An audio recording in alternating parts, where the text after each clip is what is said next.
Hello good morning सन्चै अनि आरामै हुनुहुन्छ सबैजना। म चाहिँ चिया खाँदै हो। चियाबाट सुरु गरेको आज चाहिँ म चिया खाएँ, त्यसपछि चाहिँ म कामतिर लाग्न सुरु गरेको थिएँ। काम चाहिँ मेरो यही नै हो, यहाँभित्र काम गर्दैछु मैले चाहिँ होइन।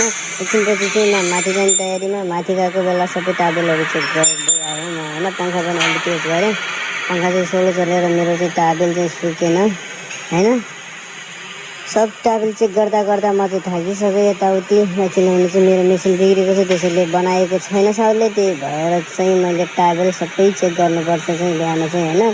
साँझ 12 बजीतिर हालिदिएर बिहान चाहिँ सबै चेक गरेर, भोलि बिहान सुकेन भने कलाइनहरू धेरै आउँछ अनि कपालहरू काट्नुपर्छ नि त, बालहरू कुकुरको, त्यसैले चाहिन्छ। त्यसपछि चाहिँ म लागेँ दोस्रो कमरातिर, त्यहाँ पनि चेक गरेँ अनि कोही पनि सुकेको रहेनछ। त्यसपछि चाहिँ मैले सोचेँ कि अब पङ्खा यत्तिकै छोडिदिएरै जान्छु भनेर। त्यसपछि मैले टिफिन सिफिन प्याक गरेर झोला बोकेर हिँड्नै आँटेँ। मैले लाइट साइट सब चेक गरेँ अनि क्यामेराहरू सबै चेक गरेँ।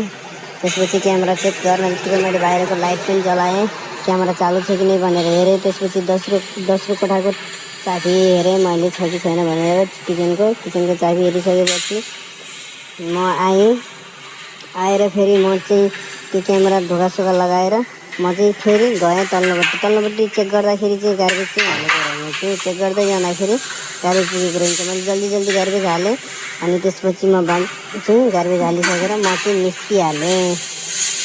गार्बेज हालेर निस्किँदाखेरि चाहिँ म चाहिँ अब रुममा जाने टाइम भयो, मेरो नाइट ड्युटी सक्यो, बिहानको 6 बजिसकेको छ भनेर म चाहिँ 6:30 बजे त्यहाँबाट निस्केँ। डाक्टरहरूले अहिले किन जान लाग्छस् भनेर सोधै थिएँ। म त किन भने कि मेरो 6 बजेको ड्युटी हो, 6:30 भइसक्यो, तेरो कलान आओस् नआओस् मलाई त मतलब भएन भनेर म चाहिँ झोला बोकेँ। अनि भिडियो हजुरलाई कस्तो लाग्छ लाइक, कमेन्ट अनि सेयर गर्न नबिर्सिनु होला। Thank you.